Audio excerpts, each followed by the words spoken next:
Hello students, कैसे हैं आप? फाइनेंशियल मार्केट के आज के इस लेक्चर में हम बात करेंगे एक लास्ट टॉपिक के बारे में। फाइनेंशियल मार्केट के अब तक जितने भी टॉपिक्स हमने आपको प्रोवाइड किए हैं उन सभी का लिंक डिस्क्रिप्शन में गिवन है। अगर नहीं देखा है तो जाकर देख लीजिए। आज का लास्ट टॉपिक हमारे पास है सेबी, और आज हम अंडरस्टैंड करेंगे कि आखिरकार ये सेबी होता क्या है, इसका ऑब्जेक्टिव क्या है और सेबी कौन कौन से फंक्शंस परफॉर्म करता है। आपको याद होगा फाइनेंशियल मार्केट के लास्ट लेक्चर में हमने आपको एक्सप्लेन किया था कि अगर किसी इन्वेस्टर को स्टॉक एक्सचेंज में ट्रेड करना होता है तो वो कैसे करते हैं। स्टॉक एक्सचेंज एक सेकेंडरी मार्केट होती है जहां पर ऑलरेडी एग्जिस्टिंग शेयर्स बाय और सेल किए जाते हैं। इस स्टॉक एक्सचेंज में आपको पता होना चाहिए कंपनीज इंवॉल्व होती हैं जिनके शेयर्स स्टॉक एक्सचेंज में लिस्ट करवाए जाते हैं।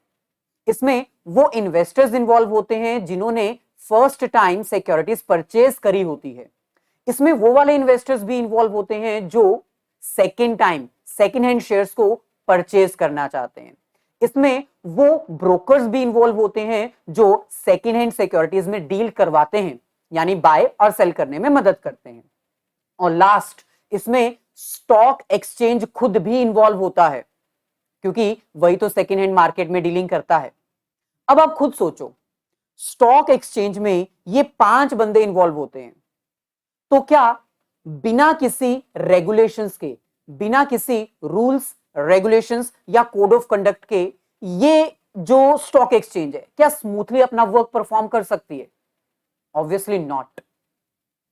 स्टॉक एक्सचेंज दिन प्रतिदिन बढ़ रहा है, इनकी वैल्यूज इंक्रीज हो रही हैं, यहां पर नंबर ऑफ कंपनीज इंक्रीज हो रही हैं, यहां पर इन्वेस्टर्स की पार्टिसिपेशन इंक्रीज हो रही है, यहां पर ब्रोकर्स इन्वॉल्व हैं। तो क्योंकि इतना सब कुछ झमेला है इसमें, तो इसमें बहुत सारे ना इरेगुलरिटीज भी हैं, बहुत सारे लोचे होते हैं, बहुत सारे फ्रॉडलेंट एक्टिविटीज परफॉर्म की जाती हैं, मेल प्रैक्टिसेस परफॉर्म की जाती हैं। और आपको याद होगा 1992 स्कैम, आपने वो पूरी सीरीज भी देखी होगी। इतने सारे स्कैम्स सामने आ रहे थे, इतनी सारी इरेगुलरिटीज सामने आ रही थी कि एक रेगुलेटरी अथॉरिटी को स्टैब्लिश करना जरूरी था। सेबी की इन्वेंशन वहीं से हुई थी। वैसे देखा जाए तो सेबी एक रेगुलेटरी अथॉरिटी की तरह स्टैब्लिश की गई थी। सेबी एक इंस्टीट्यूट है, एक ऐसा इंस्टीट्यूट है जो स्पेशली स्टॉक एक्सचेंज की ट्रेड एक्टिविटीज को रेगुलेट करने, मॉनिटर करने और इन्वेस्टर्स को प्रोटेक्शन प्रोवाइड करने के लिए बनाया गया था। इसकी मेजर जो एस्टेब्लिशमेंट है ना, वो 1988 में की गई थी। ये एक ऐसी बॉडी थी जो स्टॉक एक्सचेंज को ना रेगुलेट करेगी, रूल्स बनाएगी, रेगुलेशंस बनाएगी, पॉलिसीज इशू करेगी, इन्वेस्टर्स को प्रोटेक्ट करेगी। लेकिन 1988 में ना ये एक सिंपल सिक्योरिटी बनाई गई थी, इसको ज्यादा कोई फंक्शंस परफॉर्म करने के लिए पावर्स नहीं दी गई थी, इसको बस रेगुलेट करना था। ये सिर्फ और सिर्फ ना एक वॉच डॉग थी, मतलब सिर्फ देख सकती थी, कोई एक्शन नहीं ले सकती थी। 1988 में SEBI, security and exchange board of India को इस्टेब्लिश किया गया था। क्यों इस्टेब्लिश किया गया था? ताकि ये सेकेंडरी मार्केट, स्टॉक मार्केट, इसको रेगुलेट कर सके। इसको इस्टेब्लिश करने का मेन पर्पस क्या था? जितनी भी सिक्योरिटीज हैं उनकी डीलिंग को मॉनिटर करना, कौन सी कंपनी है, कितनी सिक्योरिटीज बेच रही है, कौन खरीद रहा है, बस इतना रेगुलेट करना, कोई एक्शन नहीं लेना। ये फेयर ट्रेड प्रैक्टिसेस को मॉनिटर करती थी। लेकिन मैंने पहले बताया 1988 में जब इसको इस्टेब्लिश किया गया था ना, तो ये सिर्फ और सिर्फ एक वॉच डॉग थी, देख सकती थी, कोई एक्शन नहीं ले सकती थी। 1988 में इसको इस्टेब्लिश किया गया, लेकिन इसका कोई बेनिफिट हुआ ही नहीं, क्योंकि ये कुछ भी एक्सरसाइज कर ही नहीं सकते थे। और 1992 में जब बहुत बड़ा स्कैम सामने आया ना, तब गवर्नमेंट को पता चला कि हमें सेबी को कुछ पावर्स देनी चाहिए, हमें इसको इतनी पावर्स देनी चाहिए कि ये खुद ब खुद एक्शन ले सके। सेबी को 1992 में एक लीगल स्टेटस दे दिया गया, इसको इस्टेब्लिश किया गया, इसको इनकॉर्पोरेट करवाया गया under companies act. After 1992 SEBI का रोल एक्चुअल में सामने आया। सेबी है क्या? 1992 के बाद अब सेबी क्या है? SEBI, security and exchange board of India, corporated body है जो कि companies act 1956 and companies act 2013 के अंडर इनकॉर्पोरेट की गई है। कब इनकॉर्पोरेट की गई थी, कब इसकी रजिस्ट्रेशन हुई थी? 1992 में। उससे पहले ये सिर्फ वॉचडॉग थे। इसका अपना एक सेपरेट लीगल स्टेटस है, ये अपने नाम से जानी जाती है, इसकी अपनी पहचान है सेबी, और इसकी परपेचुअल सक्सेशन भी है। यानी इस कंपनी के, इस कॉर्पोरेट बॉडी के जो मेंबर्स होते हैं ना, वो आते रहेंगे जाते रहेंगे, लेकिन इसके एस्टेब्लिशमेंट में कोई फर्क नहीं पड़ेगा। जैसे आपने पढ़ा होगा कि कंपनीज में परपेचुअल एग्जिस्टेंस होती है, मतलब मेंबर आया, रिटायर हुआ, चला गया, इससे सेबी खत्म नहीं होगी, सेबी चलती रहेगी। सेबी में मेजरली 9 मेंबर्स होते हैं, जिनको हम डायरेक्टर्स भी कह सकते हैं या फिर बोर्ड ऑफ मेंबर भी कह सकते हैं। इसमें गवर्नमेंट के बंदे भी होते हैं जो सभी एक्ट्स को, सभी रूल्स रेगुलेशंस को, पॉलिसीज को फ्रेम करते हैं, बनाते हैं, ताकि सेकेंडरी मार्केट में ना ट्रेडिंग आसानी से की जा सके।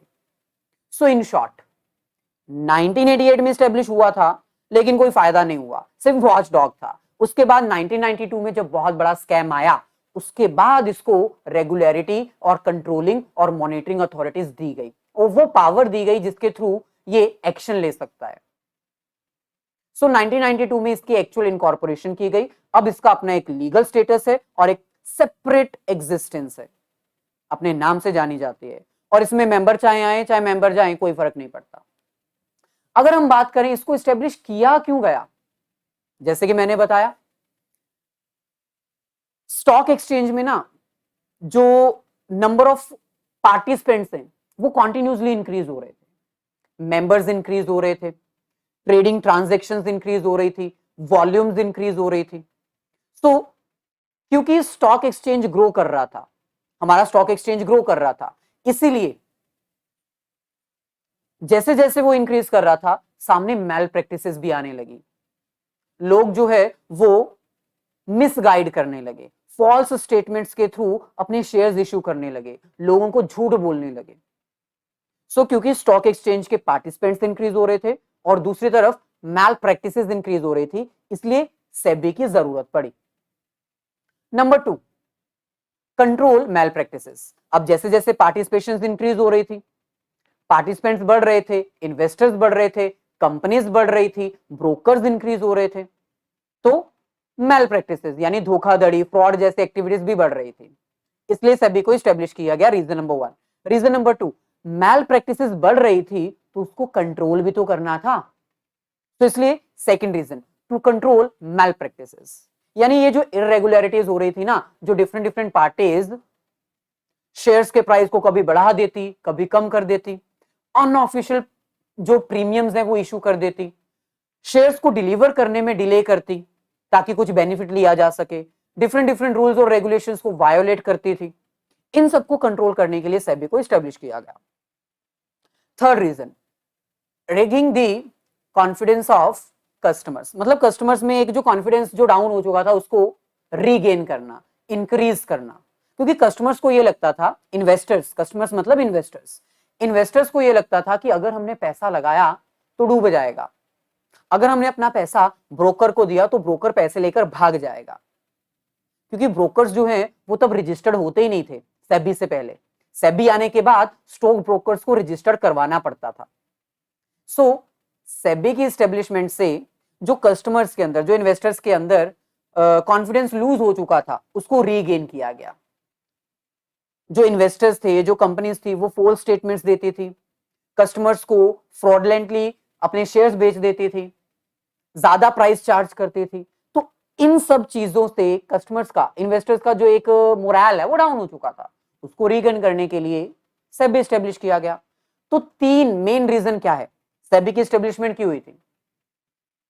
सबसे पहले जो इरेगुलरिटीज हो रही थी उनको कम करने के लिए, कस्टमर्स में कॉन्फिडेंस को दोबारा इंक्रीज करने के लिए, और तीसरा main reason, number of participants continuously increase हो रहे थे, मार्केट ग्रो कर रही थी, और जब मार्केट ग्रो करती है तो उसमें प्रॉब्लम्स आती हैं। अच्छा, अगर हम बात करें सेबी का मेन पर्पस क्या है, इसका रोल क्या है, अभी मैंने बताया सेबी क्यों एस्टेब्लिश किया गया था, लेकिन स्टेब्लिश होने के बाद अब सेबी करता क्या है भाई, इसका रोल क्या है? देखो सिंपल सी बात है, स्टॉक एक्सचेंज में मेजरली तीन चीजें इंवॉल्व होती हैं। पहली वो कंपनीज जिन्होंने अपने शेयर्स मार्केट में इशू किए होते हैं, दूसरे नंबर पे वो इन्वेस्टर्स जिन्होंने अपने शेयर्स खरीदने हैं या बेचने हैं, और तीसरे नंबर पे खुद स्टॉक एक्सचेंज। ये तीन चीजें इसमें इन्वॉल्व होती हैं। तो फिर सेबी का रोल क्या है? नंबर वन, इशुअर्स के लिए सेबी जो है वो सिक्योरिटी को इशू करने वाली कंपनीज के लिए बनाया गया है, क्योंकि भाई अगर सेबी नहीं होता तो कंपनीज जो हैं वो इरेगुलर वेज से अपने शेयर्स और डिबेंचर्स मार्केट में इशू करते हैं। So for the issuer of securities, it's main purpose is to provide a place where they can raise finance as per their requirement. So stock exchange बनाया गया, उसमें सेबी को डाला गया। क्यों डाला गया? क्योंकि कंपनीज अपने शेयर्स स्टॉक एक्सचेंज में जब इशू करती हैं तो सेबी की गाइडलाइंस उनको फॉलो करनी पड़ती हैं, ताकि एक स्टेबिलिटी के साथ, एक रेगुलरिटीज के साथ, डिसिप्लिन के साथ जो कंपनीज हैं, जो इशूअर्स हैं, वो अपनी सिक्योरिटी स्टॉक एक्सचेंज में इशू कर सके। Rule number one. सेकंड, दूसरे नंबर पे आते हैं इन्वेस्टर्स। इन्वेस्टर्स और स्टॉक एक्सचेंज के बीच में सेबी को डाला गया। क्यों डाला गया? For investors it's main purpose is to protecting their interest and provide them a safe place for trade. भाई इन्वेस्टर को एक ऐसा प्लेस चाहिए था जहां पर वो विश्वास कर सके। उनको ये डर ना हो कि हमारा पैसा डूब जाएगा, उनको ये डर ना हो कि जो स्टॉक एक्सचेंज है वो हमारा पैसा लेकर भाग जाएगी। इसलिए भी सेबी को यहां पर डाला गया ताकि इन्वेस्टर्स का भरोसा जीता जा सके, रीगेन किया जा सके उनका कॉन्फिडेंस। तीसरा, ब्रोकर्स भी होते हैं। ब्रोकर्स और स्टॉक एक्सचेंज के बीच में ये सेबी को क्यों डाला गया? For intermediaries it provide a competitive professional market, ताकि इन्वेस्टर्स को एक मार्केट मिल सके, जो उनको काम आता है वो अच्छे से परफॉर्म कर सके और सेबी भी उनको कंट्रोल कर सके। सो सेबी का मेन रोल क्या है? जो कंपनीज है उनको वो प्लेटफॉर्म प्रोवाइड करना जहां पर शेयर्स और डिबेंचर्स इशू किए जा सकते हैं, इन्वेस्टर्स को वो प्रोटेक्शन प्रोवाइड करना ताकि उनका कॉन्फिडेंस रीगेन किया जा सके, और इंटरमीडिएरीज को वो प्लेटफॉर्म प्रोवाइड करना जहां पर वो अपनी सर्विसेज दे सके, ट्रेड कर सके। अच्छा, अगर हम बात करें सेबी का मेन ऑब्जेक्टिव क्या है? भाई वैसे तो अभी हमने आपको बताया सेबी को एस्टेब्लिश क्यों किया गया था, इसका पर्पस क्या है, वही इसका ऑब्जेक्टिव भी है। यानी जो अभी मैंने दो आपको टॉपिक करवाए ना, सेम कॉपी पेस्ट यहां पर लिख दो, ये आंसर भी आपका बन जाएगा।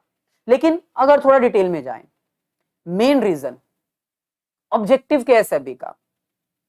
To regulate the activities of stock exchange. मैंने कहा ना 5 बंदे होते हैं, कंपनीज जिन्होंने अपने शेयर्स इशू करने, उनको रेगुलेट करना सेबी का मेन ऑब्जेक्टिव है। दूसरे नंबर पे वो पहले इन्वेस्टर्स जिन्होंने कंपनीज के शेयर्स परचेज किए थे, अब वो अपने शेयर्स बेचना चाहते हैं, उनको एक प्लेटफॉर्म प्रोवाइड करना, उनकी सेफ्टी देखना। दूसरे नंबर पे वो इन्वेस्टर्स आते हैं जो शेयर्स खरीदना चाहते हैं, वो जो खरीदना चाहते हैं, सेबी उनके लिए क्या कर सकता है? वो सारी इंफॉर्मेशन प्रोवाइड कर सकता है जो शेयर्स परचेज करने के लिए उनको चाहिए। चौथे नंबर पे ब्रोकर्स आते हैं। ब्रोकर्स के लिए सेबी क्या कर सकता है? सिंपल, कॉम्पिटिटिव प्लेटफॉर्म प्रोवाइड कर सकता है जहां पर वो अपनी सर्विसेज दे सकते हैं, उनके लिए कमीशन अरेंज कर सकता है। और पांचवा, जो लास्ट इन्वॉल्व होता है इसमें, रूल्स और रेगुलेशंस इशू करना। सेबी उनके लिए ऐसे रूल्स और रेगुलेशंस इशू करता है जिसके थ्रू पूरा स्टॉक एक्सचेंज मैनेज किया जाता है। यानी पांचवा वो स्टॉक एक्सचेंज होता है जहां पर ये ट्रेडिंग की जाती है। तो इन पांचों के लिए सेबी के ऑब्जेक्टिव मैंने आपको बता दिए। ये 5 कौन बंदे हैं, इसको माइंड में याद करके चले जाओ, ये 5 आपको याद हो जाएंगे।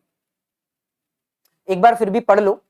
To protect the rights of the investors, investors को प्रोटेक्शन देना, उनको सेफ्टी प्रोवाइड करना, जो ब्रोकर्स के फ्रॉडलेंट एक्ट होते हैं उनसे बचाना, जो सेल्फ रेगुलेशंस ऑफ होती हैं और जो स्टैट्यूटरी रेगुलेशंस होती हैं उनको फॉलो करवाना। यानी एक तरफ बिजनेस अपने कोड ऑफ कंडक्ट, अपने एथिक्स खुद से फॉलो करें, दूसरा जो लीगल रेगुलेशंस हैं उनको भी फॉलो करवाना। मेन ऑब्जेक्टिव सेबी का ये है। पांचवा, जो इंटरमीडिएरीज हैं उनको रेगुलेट करना। सो इन कंक्लूजन हम ये कह सकते हैं कि सेबी का मेन ऑब्जेक्टिव क्या है? पूरा कंप्लीट कंट्रोल अपने अंडर रखना, मैल प्रैक्टिसेस को कंट्रोल करना, कंज्यूमर्स को प्रोटेक्ट करना, उनको सेफ प्लेस प्रोवाइड करना, डिफरेंट डिफरेंट वर्क्स को रेगुलेट करना और इंटरमीडिएरीज को भी रेगुलेट करना ताकि वो मैल प्रैक्टिसेस फॉलो ना कर सकें। अब हम बात करते हैं आज के सेशन के वेरी इंपॉर्टेंट टॉपिक के बारे में। सेबी का फंक्शन क्या है? देखो, अगर एग्जाम में आपको सेबी का ऑब्जेक्टिव आए कि ये क्यों इस्टेब्लिश किया गया था, इसका पर्पस क्या है, इसका एम क्या है, इसकी इंपॉर्टेंस क्या है, उसमें आप जो अभी मैंने 5 बताए वो लिख सकते हो। लेकिन अगर आपको फंक्शंस आते हैं तो आपको यही लर्न करने पड़ेंगे और फंक्शन आने के चांसेस एग्जाम में सबसे ज्यादा है। First function protection, second development and third regulation. ये 3 चीजें परफॉर्म करती है सेबी। एक एक करके डिस्कस करते हैं। सबसे पहले अगर हम बात करें प्रोटेक्शन, भाई प्रोटेक्शन किसको देनी है? मैंने कहा 5 बंदे इन्वॉल्व है। प्रोटेक्शन किसको देनी है? इन्वेस्टर्स को। मेन प्रोटेक्शन इन्वेस्टर्स को प्रोवाइड करनी है। सर, इन्वेस्टर्स को प्रोटेक्शन देनी क्यों है? Number 1, check a price rigging. आपको पता है जो कंपनीज होती हैं वो अपने शेयर्स के प्राइसेस को ना कभी भी बढ़ा सकती हैं, कभी भी गिरा सकती हैं, मैन्युपुलेशन कर सकती हैं। कैसे? देखो, सिंपल सी बात है, अगर मार्केट में शेयर्स की डिमांड ज्यादा हो जाए और उसकी सप्लाई कम हो जाए तो मार्केट में प्राइस महंगा हो जाता है। अगर मार्केट में डिमांड कम हो जाए और सप्लाई ज्यादा हो जाए तो शेयर्स का प्राइस कम हो जाता है। कंपनीज ऐसा कर सकती हैं। कैसे कर सकती हैं? सिंपल, अगर कंपनीज मार्केट में अपने शेयर्स की सप्लाई बंद कर दें, इन दैट सिचुएशन मार्केट में सप्लाई की शॉर्टेज हो जाएगी और वो शेयर्स महंगे हो जाएंगे। मतलब जानबूझकर गलत तरीकों से अपनी कंपनी के शेयर्स के प्राइसेस को बढ़ाना गलत है। इन्वेस्टर्स के लिए धोखाधड़ी है। सो ऐसी सिचुएशन से बचाने के लिए सेबी की जरूरत पड़ती है। तो सेबी क्या करती है? इन्वेस्टर्स को प्रोटेक्ट करती है। जो गलत तरीकों से प्राइसेस बढ़ाए जाते हैं या फिर कम किए जाते हैं, इन्फ्लेशन की जाती है या फिर डिफ्लेशन की जाती है सिक्योरिटी मार्केट में, उसको चेक करना। अगर कहीं पर ऐसी गड़बड़ी है उसको पकड़ना, उसके ऊपर पेनल्टी चार्ज करना। Second, insider trading. अब इनसाइडर ट्रेडिंग क्या होती है? आपको पता है जो स्टॉक ब्रोकर्स होते हैं वो इनसाइडर ट्रेडिंग कर सकते हैं। इनसाइडर ट्रेडिंग मतलब शेयर्स मार्केट में ना बेचकर खुद खरीद लेना। लेकिन सर, स्टॉक ब्रोकर्स ऐसा करते क्यों हैं? देखो, सिंपल है। मान लो आप स्टॉक ब्रोकर हो। एज अ स्टॉक ब्रोकर आपको जो भी इंफॉर्मेशन मिलेगी सबसे पहले मिलेगी, बाहर वाले बंदे को बाद में मिलेगी। जैसे मान लो मैं इन्वेस्टर हूं, पहले इंफॉर्मेशन आपको मिलेगी तब आप मेरे को प्रोवाइड करोगे। मान लो आपको एक ऐसी इंफॉर्मेशन मिल गई जो बहुत ही खुफिया थी, आप इनसाइडर ट्रेडिंग कर सकते हो।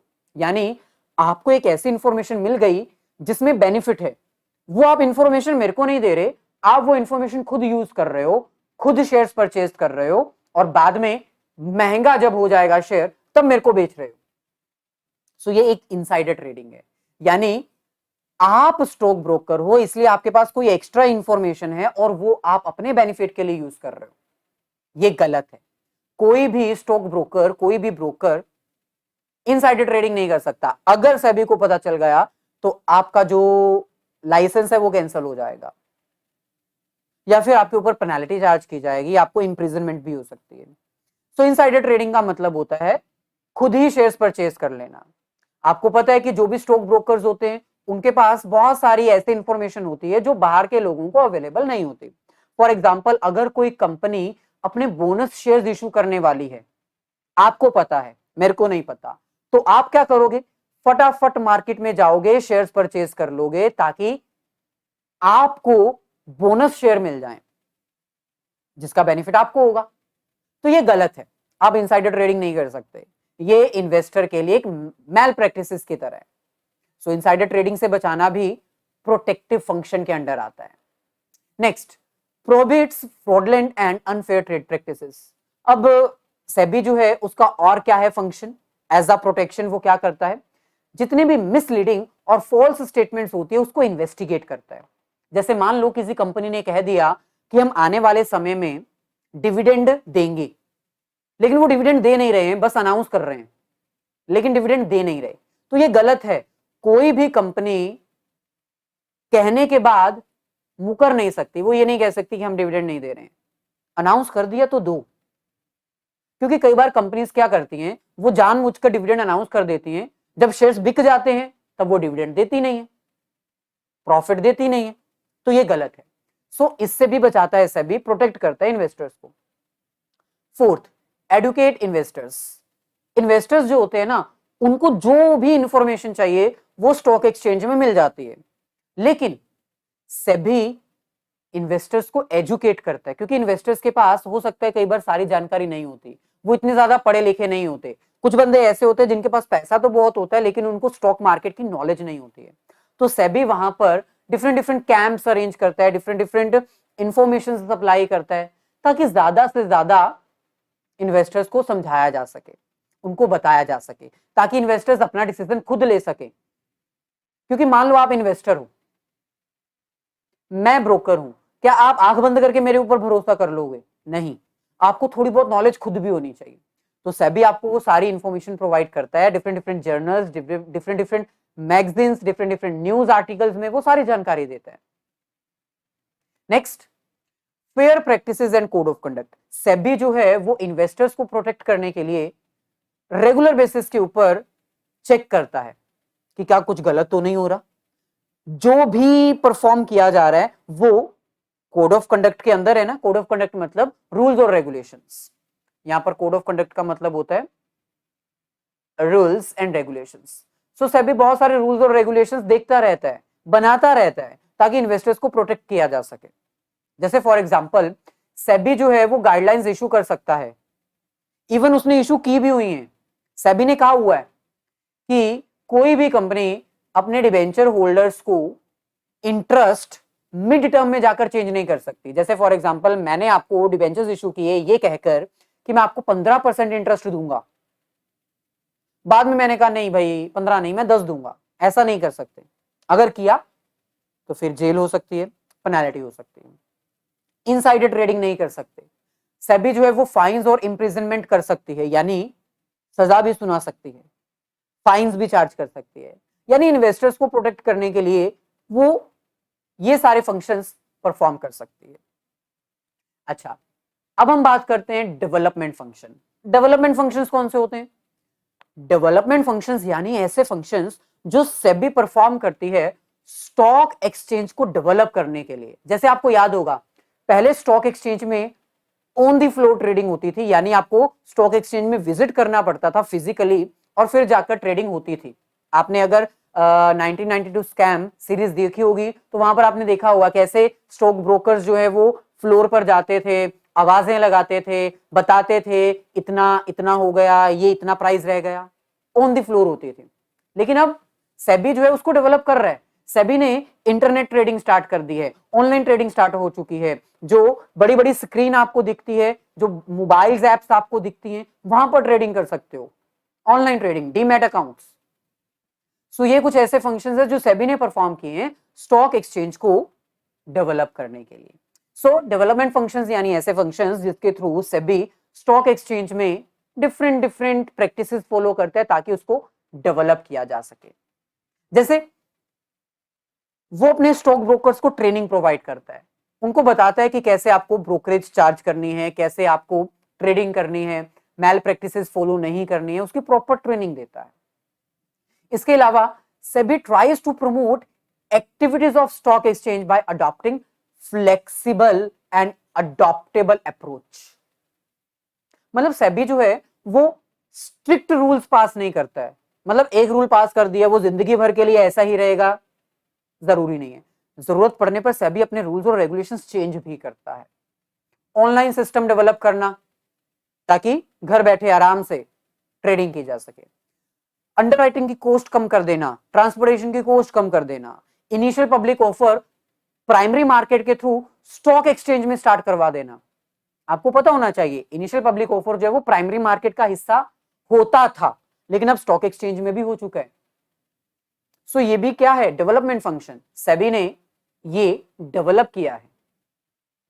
इसके अलावा अगर हम बात करें रेगुलेटरी फंक्शन की, तो आपको पता होगा 5 जाने सेबी में इन्वॉल्व होते हैं, मैं ये बार बार बताकर थक चुका हूं, है ना। तो इन 5 को रेगुलेट करना, कंपनीज को रेगुलेट करना, प्राइमरी इन्वेस्टर्स को रेगुलेट करना, सेकेंडरी इन्वेस्टर्स को रेगुलेट करना, जो स्टॉक ब्रोकर्स हैं और जो स्टॉक एक्सचेंज है इनको भी रेगुलेट करना। सो ये रेगुलेटरी फंक्शंस होते हैं जिसके थ्रू सेबी जो है वो रेगुलेट करता है ताकि कोई मेल प्रैक्टिसेस फॉलो ना कर सके, कोई फॉल्स स्टेटमेंट्स इशू ना कर सके, प्राइस इंक्रीज डिक्रीज ना कर सके, स्टॉक ब्रोकर्स जो हैं वो फ्रॉडलेंट एक्टिविटीज परफॉर्म ना कर सके। सो these functions are performed by SEBI to regulate the stock exchange, to regulate the workings of stock exchange, to regulate the companies, brokers and underwriters in stock exchange. जैसे क्या क्या किया जा सकता है, रूल्स और रेगुलेशंस बनाना और उनको स्ट्रिक्टली फॉलो करवाना रेगुलेटरी फंक्शन में आता है। इसके अलावा जो इंटरमीडिएरीज होती हैं, जो ब्रोकर्स होते हैं, उनको रेगुलेट करना, स्ट्रिक्ट रेगुलेशंस पास करना ताकि प्राइवेट प्लेसमेंट कम से कम की जा सके। इसके अलावा जो स्टॉक ब्रोकर्स होते हैं, जो सब ब्रोकर्स होते हैं, जो एजेंट्स, ट्रस्टीज, मर्चेंट बैंक्स होते हैं, उनके लिए सेपरेटली रेगुलेशंस पास करना। सेबी म्यूचुअल फंड्स को भी रेगुलेट करता है, जो डिफरेंट डिफरेंट कंपनीज होती हैं जो एक दूसरे को टेक ओवर कर लेती हैं, है ना, मर्ज हो जाती हैं, जैसे वोडाफोन और आइडिया मर्ज हो गए, इनको भी रेगुलेट करना क्योंकि इनकी शेयर्स भी मार्केट में बिकते हैं। अगर कोई कंपनी टेक ओवर करती है, मर्ज होती है, तो उसका भी ध्यान सेबी ने रखना होता है। सेबी इसके अलावा बहुत सारे कंडक्ट्स करवाती है, ऑडिट्स, डिफरेंट डिफरेंट कंपनीज की प्रोफाइल्स चेक करती है, डिफरेंट डिफरेंट कंपनीज की बुक्स चेक करती है ताकि देख सके कोई गलत इंफॉर्मेशन तो नहीं दी है, प्रोस्पेक्टस में कुछ गलत तो नहीं लिखा है, क्योंकि अगर प्रोस्पेक्टस गलत हो गया तो फिर इन्वेस्टर्स का जो प्रोटेक्शन है वो गलत हो जाएगा। सो ये था हमारा आज का लेक्चर जिसमें हमने डिस्कस किया डिटेल में सेबी के बारे में। आंसर जरूर दीजिएगा इन क्वेश्चन के अगर आपको आते हैं तो। अगर आंसर आपका करेक्ट होगा हम आपके कमेंट को लाइक जरूर करेंगे। वीडियो अगर अच्छी लगी हो तो अपने सभी फ्रेंड्स के साथ शेयर जरूर कर दीजिएगा। मिलेंगे नेक्स्ट सेशन में। All the very best, have a nice day and great day.